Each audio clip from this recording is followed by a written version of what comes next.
ذوي القرآن وأهلي بيته الكرام وصحبه ذوي القرآن صلاة الله والسلام على من أوحي القرآن صلاة الله والسلام على من أوحي القرآن وأهل بيته الكرام وصحبه ذوي القرآن وأهل بيته. Assalamualaikum warahmatullahi wabarakatuh. Waalaikumsalam warahmatullahi wabarakatuh. Alhamdulillahirabbil alamin. Na ilahil ma'ahud wassalatu wassalamu li ayasiri hayati wujud.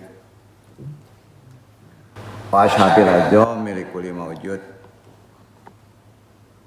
Salatan tetapi kulu binal iman wa biha biyunal Qur'an wa biha biyunal Qur'an wa biha biyunal Qur'an Fatul halana biha nuru jannat wa nuru na'i wa nuru najari ila wajikal karim. Bismillahirrahmanirrahim. Allahumma arjukna ikhlasa wal istiqomata wa hubullah wa hubi man ahaba. Ya Allah, berikan kami rezeki berupa ikhlas, bisa istiqomah, cinta kepadamu dan cinta kepada orang-orang yang menyintaimu. Alhamdulillahirabbil alamin. Alhamdulillahirabbil alamin wa bihi nasta'inuhu ala muridunya wadin wa salatu wassalamu ala israfil anbiya wal mursalin wa ala alihi wa sahbihi ajmain. Hamdan habibi hamdal mustafirin hamdan yu'asi wa amahu yukafi majidah. Asyhadu alla ilaha illallah wa asyhadu anna muhammadan abduhu wa rasuluh. Allahumma sholli wa barik wa ala sayyidina Muhammadin wa ala alihi wa baitihi juriyatihi ajmain. Subhanaka ilma lana ilama alam tanah innaka antal alimul hakim. Rabbi shrah sadri wa yassir amri wa hlul 'uqdatam min lisani yafqahu qawli. Ya Allah, lapangkan untukku dadaku, mudahkan tahu untukku urusanku, uraikan simpul pengikat ini, baik penaklim maupun yang ditalimi, agar bisa memahami taklim ini dan Allah meridhoi. La haula wala quwata illa billahil alim. Alhamdulillah. Ilahi anta maksudi wa ditoka matubiatini mahabbataka wa mu'minataka. Puji syukur kehadirat Allah Subhanahu wa taala. Dengan kodrat iradatnya kita masih bisa diberi waktu untuk datang ke tempat ini berthalibul ilmi, baik yang datang secara talaki langsung maupun tidak langsung. Doakan semuanya rahimakumullah. Di pertemuan ini Al-Fakir seperti biasa kita lanjutkan bab kedua, dauna nata'alamu thariqah.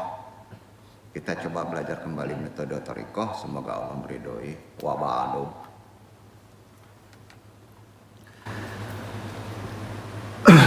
Hidup itu akan terus ada masalah, Ikhwan ya. Nah, karena dunia ini kan tempat masalah, tempat kita diuji, tempat kita dicoba. Yang penting nggak repot, nggak perlu panik. Jadi kapan hidup itu supaya nggak mudah panik? Masalah ada, nggak perlu repot. Arti kata tenang gitulah. Kalau ingin nggak terlalu panik, ada yang menyebut ulama ya, menyebut irji'i ila robbi. Irji'i itu artinya pulang, kembali lagi, pulang. Kalau udah sampai namanya pindah tempat, innalillahi. Nah, jadi kalau ingin nggak panik dalam masalah, pulang, ya. Tapi kalau udah sampai namanya innalillahi wa inna ilaihi raji'un, kan gitu ya. Kalau udah sampai berarti masalah hilang. Nah, kan gitu. Irji'i ila robbi, kembali kepada jalan Allah. Nah, di sini ada kata-kata jalan. Jadi irji'i pulang. Jalannya belum, thariqahnya enggak. Jadi nasihatnya gini. pulang yang namanya pulang tuh mesti wajib ada jalannya, betul kan? Awak baik ke pasar wajib ada jalannya, kalau ndak takalang di sungai ndak ada jalannya ndak bisa kan ke pasar. Wajib ada jalannya. Bertarekot wajib nggak? Ya, syariat itu kan bagian syariat itu adalah bertarekot juga. Sholat itu juga jalannya, ya, wajib hukumnya. Iya kan? Kalau tidak ingin panik, sebaiknya kita pulang. Tapi pulang itu ada jalannya. Wajib ya ada jalannya ya. Jalannya itu secara Quran disebut apa? Tarekat. Ada di Quran itu, Al-Jin kalau nggak salah. Toreko adalah jalan yang ditempuh gitu kan. Bagi seorang murid menuju Allah, jalan itu kan nggak langsung sampai, ada proses kesini, ya kan? Nah supaya kita nggak nyasar, kita biasanya ada pedoman. Kalau bahasa kini ada Google Map, ya. Nah kalau di rohani namanya guru mursyid. Karena itu gampang-gampang aja kajinya supaya mudah memahami tarekat. Nah, setidaknya ternyata kita kalau mendekat kepada Allah mesti ada jalannya kan itu ya. Karenanya seorang pengamal tarekat la yumkinuka antabata ida katiranan ana syariati. Ya. Li anna taurikuhu tamaratus syariati wala taurakota biduni syariati. Li anna hada wal asyasul awaliu. Artinya tidak boleh jauh-jauh dari syariat. Orang yang berjalan menuju Allah tidak boleh jauh dari apa? Syariat. Jadi antum bertarekot, sholat enggak gimana? Antum bertarekot, sedekah enggak gimana? Kan itu ya. Karena toreko adalah buah dari syariat. Ya kan? Toreko itu buah dari syariat. Jadi tidak ada torekot tanpa syariat. Wala taurakota biduni syariat. Enggak ada. Antum bertorekot enggak ada syariat, bohong. Ya. Li anna hada wal asasul awaliyu. Karena itu adalah pondasi awal. Jadi pondasi torekot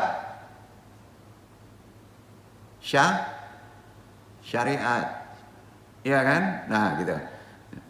Kata tarekot sudah anung jelaskan, tapi karena ajaran tarekot itu eksklusif dan harus detail, pernah anung jelaskan di sebab sebelumnya kan, kata tarekot itu jalan, ya. Tapi lebih jelasnya berasal dari bahasa Arab kan, torikoh, yang artinya secara lebih jelas nih ya, al-kat fi al-sya'i. Al-kat fi al-sya'i artinya garis sesuatu atau asyirat, jalan. Syirat kan jalan. Atau asyabil, sabil jalan juga. Karena itu yang namanya tarekot ada metode khusus yang dipakai oleh para penempuh jalan itu sendiri. Metodenya penempuh jalan adalah kan salik, ya, menuju Allah supaya nggak nyasar, supaya cepat. Melalui apa? Melalui SOP-nya, tahapan-tahapan atau yang disebut makomat, ya kan? Nah itu keterangannya kan bisa panjang tuh, kalau buat bab buku enak ya, ya kan? Ada syiratnya, ada kafi al-syai garis sesuatunya, ada syabil jalannya. ada metode khususnya melalui makomat, tahapan-tahapan tobat kan gitu ya. Nah, ya. Jadi supaya jangan bingung kita. Jadi pada mulanya tarekat adalah bentuk amalan ibadah yang diajarkan khusus kepada orang tertentu. Ini kita melihat mencontoh Nabi Muhammad SAW mengajarkan wirid dan zikir kepada Ali bin Abu Thalib, juga kepada sahabat lainnya. Ya. Selanjutnya sahabat yang menerima pengajaran khusus tadi menyebarkan, sehingga jumlah penerimanya sampai sekarang semakin bertambah dan meluas. Ya. Jadi pangkal tarekat itu adalah ajaran khusus dari Nabi kepada satu sahabat ke sahabat. Makanya tarekat itu eksklusif, khusus, hingga akhirnya menjadi komunitas seperti apa yang disebut grup lah gitu ya, atau zaman sekarang yayasan, majelis. Jadi komunitas tertentu dan ujungnya menjadi kekuatan sosial sampai ada yang berpolitik, mampu masuk ke seluruh komunitas masyarakat muslim, kemudian menjadi perkumpulan khusus atau lahir sebagai sebuah tarekat. Ya, tarekat itu artinya jalan, tapi banyak orang menganggap grup tarekat ya diikat dengan hukum, dengan suatu yayasan atau majelis. Jadi itu sejarah dari kesimpulan kata adanya tarekat. Jadi nanti Anda menjelaskan sejarah singkatnya aja.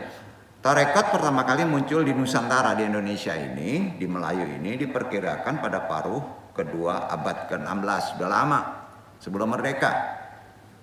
Diperkenalkan oleh siapa yang pertama kali? Tarekat yang masuk ke sini itu Qadariyah oleh Syekh Hamzah Pansuri di Aceh. Ya. Ia penganut tarekat Qadariyah saja. Jadi yang pertama kali 16 itu tarekat datang ke Nusantara melalui Aceh. Ya, tarekatnya Qadariyah. Qadariyah ini kalau kita runut ke atas didirikan oleh siapa? Qadariyah murni ya, Syekh Abdul Qadir Al-Jailani, yang merupakan keturunan Nabi Muhammad dari garis Hasan bin Ali nasab bapak dan Husain dari nasab ibu. Ya, Syekh Abdul Qadir Jailani dilahirkan di Naif. Ya, di Naif, nama tempat itu. Naif, desanya Jailani. Pada 1 Ramadan 470 Hijriah atau Masehinya 1077 Masehi, udah lama. Sekarang 2024 Masehi. Beliau memulai kehidupan sufinya di Baghdad. Di kota tersebut ia menjadi guru besar tarekat. Jadi Naif itu di Baghdad. Ya. Dari Aceh tarekat Qadariyah ini yang langsung ke Aceh Pak. Tadi usul yang yang mendirikan tarekat. Tarekat Qadariyah kemudian menyebar ke mana? Bukan ke Sumatera, bukan ke Minang. Ya bukan. Minang itu Satar. Keliling dulu nih. Ya, dari Aceh menyebar langsung ke Banten, Jawa Barat. Ya. Kemudian dalam tradisinya, ya, ini ada orang di daerah Jawa Barat, terutama Kuningan, Cirebon. Syekh Abdul Qadir Jailani ini dipercaya pernah datang ke Jawa dan meninggal di Pulau Jawa, bahkan orang dapat menunjukkan makamnya, wallahu alam. Kita tidak bahas itu. Ya. Karena orang-orang sufi itu berebut mayat, jadi rebut. Ya kan? Biasanya kayak gitu. Ajaran tarekat Qadariyah itu terdiri 5 hal. Qadariyah ini khusus ya. Semua kesimpulan kan ada 15 kemarin. Ini khusus Qadariyah. 1, ada 5 hal yang kesimpulan supaya kita tahu. Karena kita juga mengamalkannya, ya. Tinggi cita-cita. Jadi ajaran tarekat Qadariyah pertama, nawaitu cita kita harus tinggi. bukan kaya, bukan konglomerat, tapi harus surga. Kaya konglomerat tinggi mana dengan pengen surga? Ya. Tinggi cita-cita. 2, menjaga diri dari segala yang haram. Itu qadariyah. Yang ketiga, memperbaiki khidmat kepada Tuhan. Ini kaitannya selalu serba Tuhan, serba Allah. Masya Allah. Ini ada kaitan dengan ihsan kemarin. Ya. Sudah itu yang keempat, prinsip kuat pendirian kita. Ya, kelima, memperbesar karunia dan nikmat dari Allah. Jadi 5 itu ajaran khusus tarekat qadariyah. Kepada murid-muridnya, Syekh Abdul Qadir Jailani mengajarkan 7 hal. Ini kesimpulan qadariyah dulu ya. Pertama, 7 hal ini disebut maqamat. Ya, maqamat. Pertama disebut maqamat tobat. Kedua, langsung juhud. Qadariyah itu. Ketiga, tawakal. Keempat, syukur. Kelima, syabar. Keenam, ridho. Ketujuh, syidik atau jujur. Itulah 7 ajaran khusus garis besar terkait makom yang berada di ajaran tarekat qadariyah. Sementara kita bahas sekarang sedikit sejarah, kita tutup dulu qadariyah karena ada yang menggabung antara qadariyah dan Naqsabandi. Ya. Disebut tarekat Naqsabandiyah. Ya. Didirikan oleh, ada yang tahu? Muhammad Bahauddin Al-Uwais Al-Bukhari An-Naqsabandi. Lahir di Bukhara. Bukhara itu Uzbekistan. Ya. Pada tahun 717 Hijriah atau Masehinya 1318 Masehi. Bayangkan jauhnya kan dengan Syekh Abdul Qadir Jailani lahirnya 1077. Ya.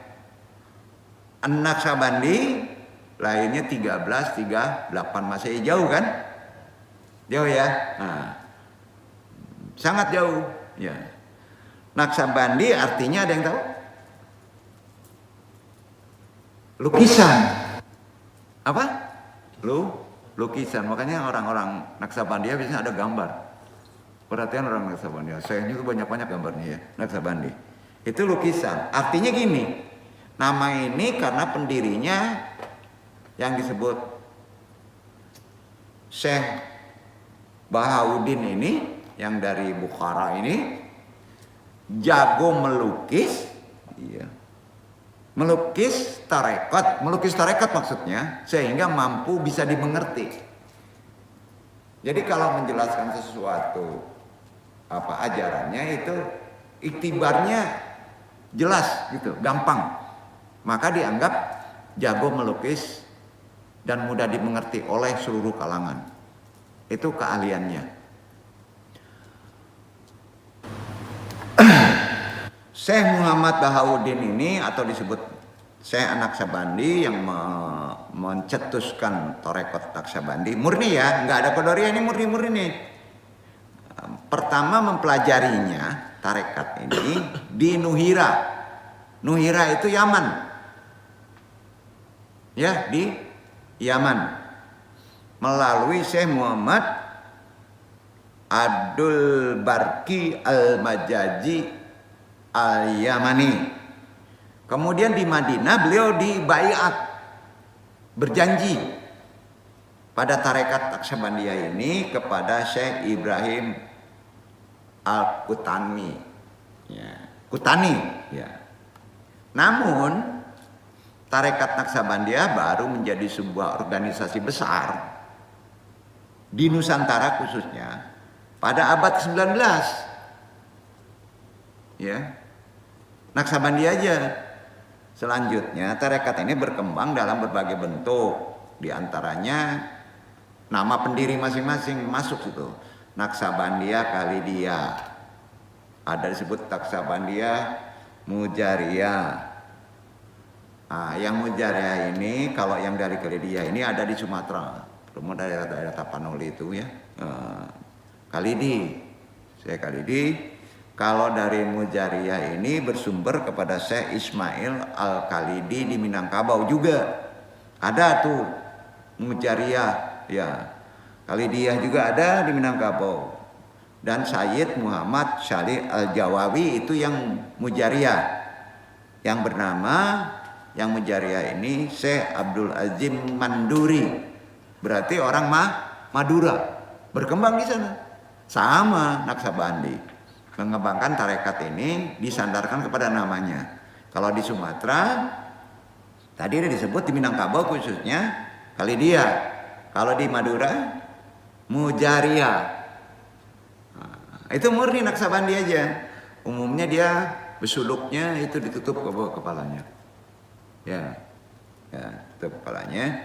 Nah, terus salah seorang murid dari Sayyid Muhammad Syalih Al-Jawawi yang di Madura ini bernama, ada muridnya ini Syekh Abdul Azim Manduri dari Madura, kemudian mengembangkan tarekatnya di wilayah Jawa Timur dan Kalimantan Barat, khususnya di kalangan orang Madura saja yang Kalimantan Barat, berkembang di Kalimantan. Di samping itu di Indonesia juga terdapat tarekat Naksabandiyah Haqqani.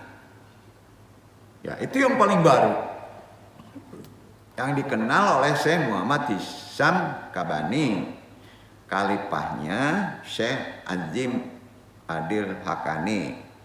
Tempatnya di Amerika Serikat, basisnya di Kanada.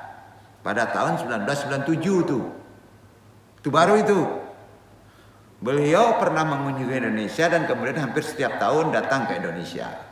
Jadi mereka itu Naksabandinya Haqqaniyah murni, ya.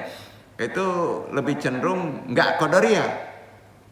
Tapi dia datang ke sini yang dikunjungi salah satu wali yang disebut Sohibul Wafa, Tajul Arifin Abah Anom. Turutin. Di Indonesia yang pertama kali diangkat sebagai wakil Syekh oleh Nazim Adil adalah Kiai Haji Mustafa Mas'ud. Setelah itu juga menunjuk wakil talqinnya di daerah Indonesia. Ini Naksabandi saja, yaitu Kiai Haji Taifukuroh Man As-Subki Pekalongan, Wonogiri. Kemudian Kiai Haji Habib Lutfi bin Yahya di Pekalongan saja. Nah, sekarang Ketua Jatman se-Indonesia. Ya, sudah itu Kiai Ahmad Syahad Nagrek Bandung. Ya, ini Naksabandi Haqqaniyah. Dan Al Ustadz Haji Hafiduddin di Jakarta. Jadi dia pertama yang diangkat menjadi wakil beliau. Hafiduddin ini masih hidup sekarang, yang dulu pernah bertemu. Itu adalah sekarang justru dia bergabung kepada Qadariyah wan Naksabandi. Jadi dua dia, Haqqaniyah, Qadariyah wan Naksabandiyah, ya. Hafiduddin ini di Jakarta dan besar. Sebelumnya juga di Kalimantan ada Syekh Khatib Al-Syambasi dari Syambas, Kalimantan Barat. Itu orang Syambas. Membuat tarekat baru yang menggabungkan tarekat Qadariyah dan tarekat Naksabandiyah. Dan menamainya tarekat Qadariyah wan Naksabandiyah. Nah, kita amalkan itu. Kan sampai sekarang. Tarekat ini meski menggabungkan dua tarekat, ini kan digabung dua tarekat nih, Qadariyah, Naksabandi, ya. Tetap merupakan tarekat yang berdiri sendiri. Dalam mengajarkan tarekatnya, Khatib Ali Asy-Syambasi, kita sering bertawasul ke beliau, tidak pernah memisahkan antara tarekat Qadariyah dan Naksabandiyah, terutama dalam kita melakukan amalan. Walaupun dia mempunyai jalan sendiri-sendiri, para mursyid mengamalkannya secara utuh sebagai satu kesatuan. Dari zikir jahar kepada zikir tapi dipisahkan. Ya, Penyebaran tarekat ini di Indonesia diperkirakan mulai pada abad 19, tepatnya pada tahun 1853. Qadariyah wan Naqsabandiyah. Yang selanjutnya dibawa ke Jawa Barat, ke Suralaya, itu oleh Abah Sepuh. Ya. Sejak kembalinya murid-murid Syekh Khatib Ali Asy'ambasi dari Mekah ke tanah air, itu banyak murid-murid Khatib Ali Asy'ambasi itu naik haji ya ke Mekah, belajar tarekat di sana. Jadi orang-orang dulu kalau ke Mekah itu belajarnya tarekat lama. Setelah melakukan rukun haji berbulan-bulan. Ya. Jadi meski murid-muridnya dari Nusantara berasal dari jumlah daerahnya, ada dari Sumatera, Jawa, Bali, Lombok, dan ia pun banyak mengangkat khalifah akhirnya. Setelah Khatib Ali Asy'ambasi wafat, yang diakui sebagai pemimpin utama tarekat walinya adalah Syekh Abdul Karim Al-Bantani. Ya. Di Banten itu ada tarik nasab dengan yang duduk. Ya. Jadi beliau dulu di Banten. Lalu tahun 1970 tarekat Qadariyah Naqsabandiyah mempunyai 4 pusat wilayah sebagai sebagai mursyid-mursyidnya. Ada 4, yaitu Rejoso Jombang dipimpin oleh wakil talkinnya, mursyidnya Kiai Musta'in Romli. Meragen Demak Kiai Muslik, Suralaya Tasikmalaya Abah Anom Kiai Haji Tajir Epin, Pegentongan Bogor Kiai Thohir Palak. Begitu juga berkembang sampai sekarang. Nah, disitulah mempunyai cabang-cabangnya termasuk yang di sini. Jadi itu runut sejarah. Kalau ingin jelas, di sini itu YMA itu yayasan kaitan dengan kumpulan. Jadi tarekotannya pertama yang diikuti secara keilmuan, ya. Dan ingat ada nasab juga kepada nasab yang sebenarnya yang langsung secara zuriat dari bapak adalah itu kepada Syekh Abdul Karim Al-Bantani. Kalau yang di Suralaya itu terkait dengan ke pinggir, kakek gigir lah gitu. Ya, nggak langsung ke yang langsung itu dari Banten. Karena di Banten itu naiknya nanti ke Cirebon. Nah, uniknya di Banten itu beliau ini mempelajari 2 tarekat, Satariyah dan Qadariyah wan Naqsabandiyah. Ya, begitu. Maka di sini kita memakai juga Satariyah wan Qadariyah wan Naqsabandiyah. Ada 3, tapi tetap cara pengajarannya itu tetap terpisah, bisa. Nah, kalau di Sumatera Barat itu nanti sejarahnya dirunut lagi. Ada satu lagi ulama dari Persia masuk ke Banda Aceh betul, Syekh Abdul Rauf. Ya, Syekh Abdul Rauf itu membawa tarekat Satariyah. Ya, diambil oleh Syekh Burhanuddin jadi khalifah. Bukan wakil talkin namanya kok, khalifah. Itulah membuat perkumpulan di Pulakan. Nah, yang di sini ini tarif nasabnya, Satariyahnya melalui Cirebon. Ya, Cirebon, yaitu Syekh Fatahillah atau Kanjeng Sunan Gunung Jati, itu tali darah. Nah, jadi sampai sini kesimpulan udah jelas ya. Udah jelas. Jadi nasabnya jelas gitu, kita bertarekat itu ya. Kita harus tahu runut sejarahnya karena itu salah satu apa ya? Jadi seolah-olah kita tidak mengada-ada. Ya, tidak mengada-ada. Nah, kalau ada di sini membentuk suatu tarekat, ya harus jelas sejarahnya. Harus berani menyampaikan secara umum. Betul kan?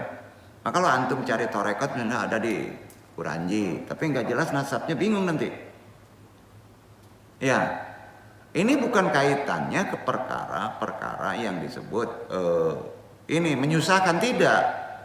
Jadi itu dari tarikan situlah kita harus tahu. Ya.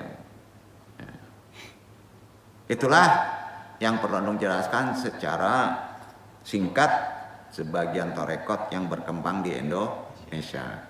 Gampang ya? Mudah, karena apapun juga mempelajari sesuatu tanpa tahu sejarahnya nanti jadi bingung.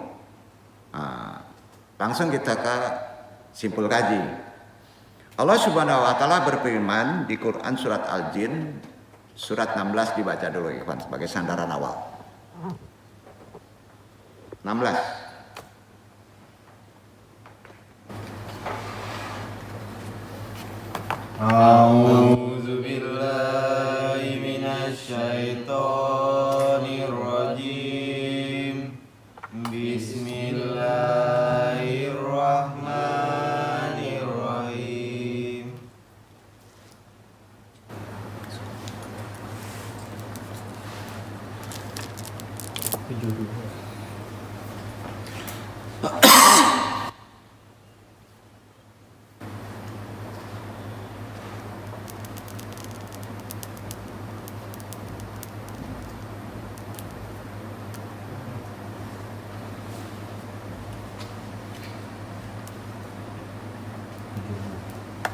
Surat 15 ayat 15.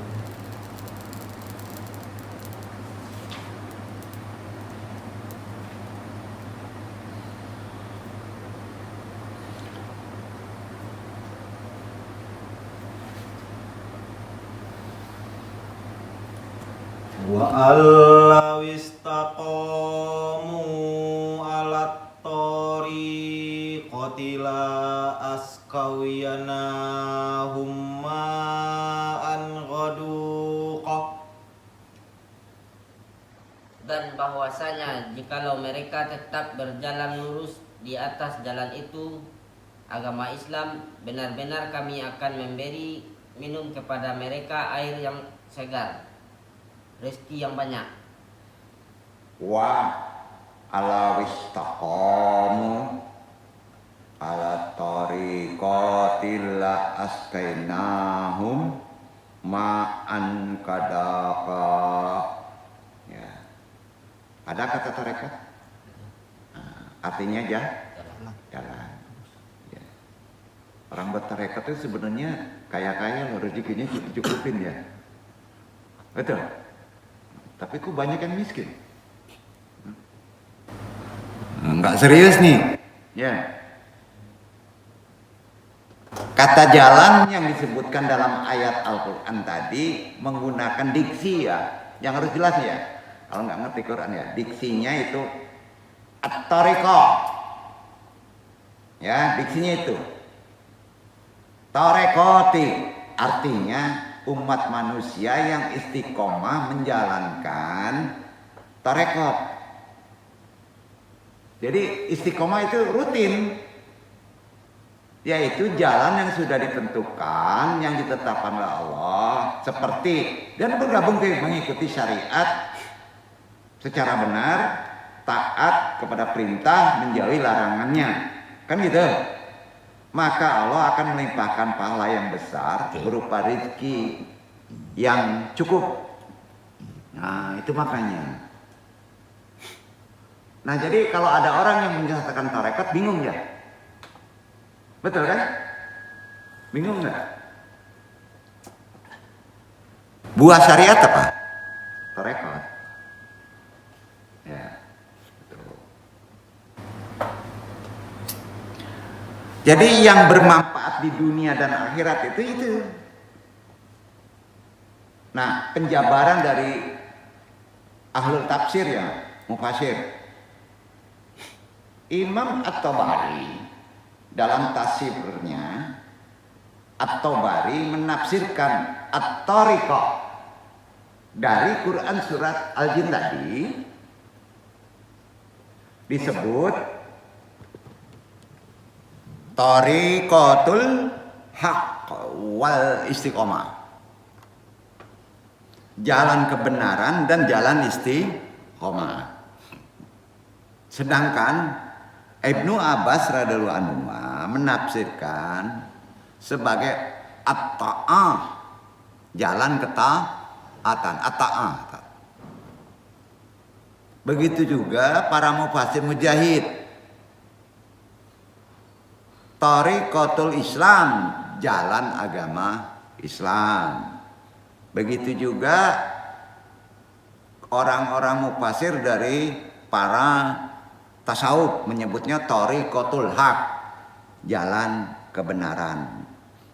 Kalau nggak percaya, referensi bukunya adalah Tafsir At-Tabari halaman 573 tuh. Itu lebih kuat pemahamannya. Jadi jelas kata torekot, amalan torekot itu ada di Quran Al-Jin ayat 16. Banyak mufassirun yang mentafsirkan kata khusus at-torekoti. Itu tadi. Begitu juga Ibnu Katsir. Tafsirnya Ibnu Katsir populer tuh, menegaskan at-tariqah dalam surat Al-Jin tadi sebagai tariqatul Islam wa adalu ilaiha wastamaru alaiha. Jalan Islam yang cenderung pada jalan Islam dan terus menerus berada di jalan Islam. Jadi nggak bisa memisahkan syariat. Ya. Dari ayat ini istilah tarekat menemukan pijakan apa? Pijakan dasar sandaran dalil syar'i. Betul? Ini terpaksa nyinyir. Karena orang mungkin lama mungkin hilang. Nah, sampai-sampai ada ulama besar yang populer menyebutnya torekot itu wajib, yang tidak bertorekot itu dianggap tidak Islam. Kacau. Ada itu. Itu terlalu vulgar kata-kata itu. Dijelaskannya harus jelas. Karena bersyariat itu ya bertorekot. Sholat itu ya bertorekot. Ya. Nabi Muhammad SAW satu-satunya figur paling utama dalam menjelaskan, mencontohkan bagaimana mengamalkan kebenaran ajaran Islam. Jelas figurnya ke sana. Umat muslim itu tidak memiliki keteladanan lain. Ada nggak keteladanan lain? Misalnya teladan kita Pak Presiden, enggak kan ya? Enggak kan? Kalau ditanya keteladanan kita yang paling absolut adalah kalau makhluk Nabi besar Muhammad SAW. Enggak. Umat Islam tuh tidak memiliki sosok teladan lain dalam segala perilaku hidup di atas dunia ini selain Rasulullah SAW. Itu akidah. Jadi mengikuti semua ajaran Nabi itu kan merupakan tindakan paling tepat bagi siapapun sampai kiamat. Supaya kita mendapat keselamatan di dunia yang serba diuji. Juga keselamatan di akhirat. Itu sebabnya Rasulullah kan bersabda, Man syana fil islami sunatan hasanatan falahu ajruha wa ajru man amila biha ba'dahu min ghairi an yankusha min ajurihim syai'un wa man syani fil islami sunatan syai'atan kana alaihi warjuha wa wujuru man amila biha min ba'dihi min ghairi an yankusha min aujarihim syai'un. Hadis riwayat Bukhari, ya kan? Jadi barang siapa yang mengerjakan kebaikan di jalan Islam, maka ia akan mendapatkan pahalanya, dan pahala orang yang mencontohnya setelah dia tanpa sedikit mengurangi pahala mereka. Sebaliknya barang siapa yang mengerjakan keburukan dalam Islam, maka ia akan menanggung dosanya dan dosa orang-orang yang mencontohkannya setelah ia tanpa mengurangi dosa mereka. Hadis riwayat Bukhari. Jadi ini kan peringatan dari Rasulullah. Semacam itu menjadi pedoman utama para pejalan, para sufi, para ikhwan yang mengikuti jalan tarekat dalam mengamalkan tarekat, yaitu berpedoman pada Al-Quran dan Sunnah Rasulullah SAW. Jadi tarekat sufi tiada lain kecuali berjalan di jalan syariat agama seperti yang diterangkan dalam Al-Quran dan dicontohkan oleh Rasulullah SAW. Diamalkan oleh para sahabat, dilestarikan tabi'in maupun salafus soleh. Di Al-Quran dan Sunnah juga sebagai rujukannya perilaku hidup membuat bangunan ilmu pengetahuan yang dikembangkan oleh para sufi sejajar dengan ilmu fikih. Maka tarekat itu sejajar dengan ilmu fikih dan ilmu akidah. Makanya di UIN ada jurusan tasawuf, ada jurusan fikih, ada jurusan akidah, betul kan? Nah sayangnya tasawuf tanpa bertarekat salah. Iya kan? Sama kita belajarin matematik, ya. ujungnya kita jadi tukang kayu, nggak nyambung, ya. Karena nggak ada amalan. Hanya saja ilmu kaum sufi itu lebih akrab disebut tasawuf. Kalau sufi mentar jadi teorinya. Walaupun 3 disiplin ilmu pengetahuan, 3 disiplin itu kan tasawuf, fikih, akidah. Cuman sayangnya tasawuf ini tidak bertarekot. Banyak. Jadi ada 3 amalan, tasawuf, fikih, akidah. Ya. Sama-sama berpijak pada harus wajib Al-Quran dan As-Sunnah. Jadi salah satu pertanyaan sufi besar, Imam Al-Junaid Al-Baghdadi berkata begini, man la yahfazul Qur'ana wala yusajilul haditha fala yumkinu atiba'uhi fahadal amri daini li anna alman mahdud bil kitabi wasyanati. Artinya barang siapa yang tidak menghafal Al-Quran dan tidak mencatat hadis, maka ia tidak bisa diikuti dalam urusan agama ini, karena ilmu pengetahuan kita dibatasi oleh Al-Quran dan As-Sunnah. Itu ahli tarekot Sufi Al-Junaid berkata demikian. Begitu juga sufi besar lainnya, Sahal At-Tusyari, memperjelas cakupan dasar epistemologi bagi ilmu pengetahuan dalam tasawuf. Ini masih teori ya bicaranya. At-Tusyari menyebutkan begini, usuluna sabatu anwahan atas samuku bil Qur'ani wattibai sunnati nabawiyati wa aklul halali wa qaful adda'an akhrina wa tarkul ma'asi wal tawabatil daimati wal wafa bil huquqi wal wajibati. Itu kata dari At-Tusyari, artinya pangkal pokok atau usul. Pangkal pokok usul kita ada 7 macam. Ini tasawuf, teori. Teori dari tasawuf.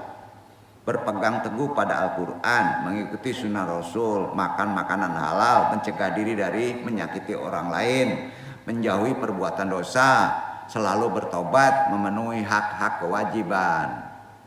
Nah, referensi mana dong? Buktinya mana? Baca kitabnya Tabaqat Asy-Syufiyah halaman 210. Ya. Jadi itulah dasar-dasar pokok pengetahuan teori dari tasawuf. Amalannya harus rekod. Kita tutup dulu ini, kita masuk. Ya Rabbi bil Mustafa balligh maqasidana